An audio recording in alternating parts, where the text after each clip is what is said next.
Pada tahun 1968, sebuah restoran menara baru dibuka dengan megah. Iris Campbell, seorang wanita muda, tiba-tiba mendapatkan penglihatan mengerikan tentang menara tersebut runtuh dan menewaskan ratusan orang. Berkat peringatannya, bencana tersebut berhasil dihindari, menyelamatkan banyak nyawa, termasuk seorang anak laki-laki bernama JB. Namun, dengan menyelamatkan nyawa yang seharusnya hilang, Iris tanpa sadar memulai kutukan yang akan menghantui keturunannya. Stephanie Reyes, cucu Iris, adalah seorang mahasiswi yang terus-menerus dihantui mimpi buruk tentang tragedi menara tahun ke-1968.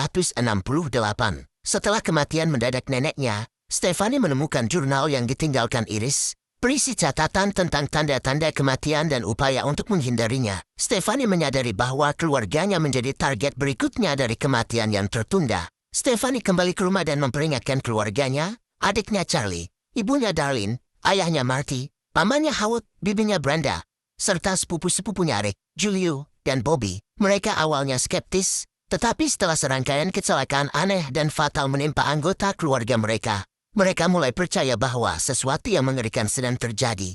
Dalam upaya mencari jawaban, Stephanie menemui William Bloodworth, seorang pria misterius yang pernah diselamatkan oleh Iris pada tahun ke-1968.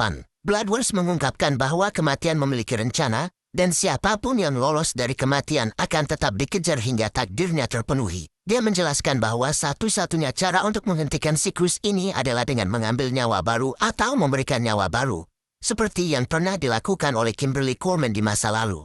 Dengan informasi dari Bloodworth dan jurnal Iris, Stephanie dan keluarganya mencoba menghindari kematian dengan berbagai cara. Namun, satu persatu anggota keluarga mereka tetap menjadi korban kecelakaan tragis yang tampaknya tak terhindarkan. Stephanie menyadari bahwa dia harus melakukan pengorbanan besar untuk menyelamatkan yang tersisa.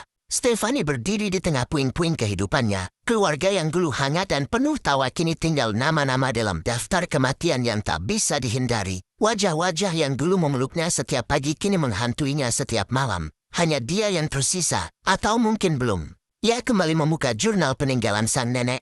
Halaman demi halaman seolah berbisik dengan suara-suara dari masa lalu. Di sana tertulis, kematian bukan hanya akhir, tetapi juga koreksi. Ia memperbaiki apa yang terganggu. Dengan bantuan dari seorang teman lamanya, Gavin, yang juga sempat mengalami pengalaman supranatural di masa lalu, Stephanie mempelajari lebih jauh lagi tentang mitos dan catatan kuno tentang pengorbanan jiwa. Mereka menemukan konsep aneh yang disebut substitusi energi vital. Semacam teori bahwa satu kehidupan bisa ditukar dengan kehidupan lain secara spiritual. Dalam satu adegan menegangkan, Stephanie menghadapi Bloodworth untuk terakhir kalinya. Bloodworth, seperti biasa, tak memberi jawaban pasti, hanya petunjuk. Kematian adalah seperti air. Ia akan selalu mencari jalannya, tapi jika kamu tahu bagaimana mengarahkan aliran itu, kamu bisa menunda badai. Keesokan harinya, Stephanie memutuskan untuk berkorban. Ia memilih untuk menempatkan dirinya dalam situasi bahaya mutlak, mencoba menantang kematian secara langsung menyerahkan nyawanya demi keselamatan anak sepupunya yang masih kecil. Bobby, di sebuah jembatan tua yang sedang diperbaiki, dia berdiri di tepi, berhadapan dengan pilihan, melompat untuk menyelamatkan satu nyawa, atau tetap hidup dan membiarkan kematian terus mengambil korban.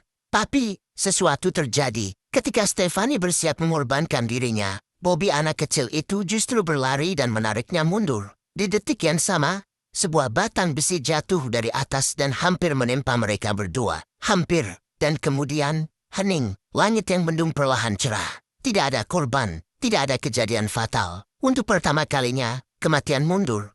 Atau, begitulah yang mereka pikirkan. Beberapa bulan kemudian, Stephanie kini hidup tenang di kota kecil, bekerja di perpustakaan dan menjaga Bobby. Tapi di suatu pagi, ia membuka surat yang dikirim tanpa nama. Di dalamnya, halaman dari jurnal Iris yang seharusnya sudah terbakar. Di pojok kanan bawah halaman itu, tertulis dengan tinta merah. Yang ditunda bukan berarti dibatalkan.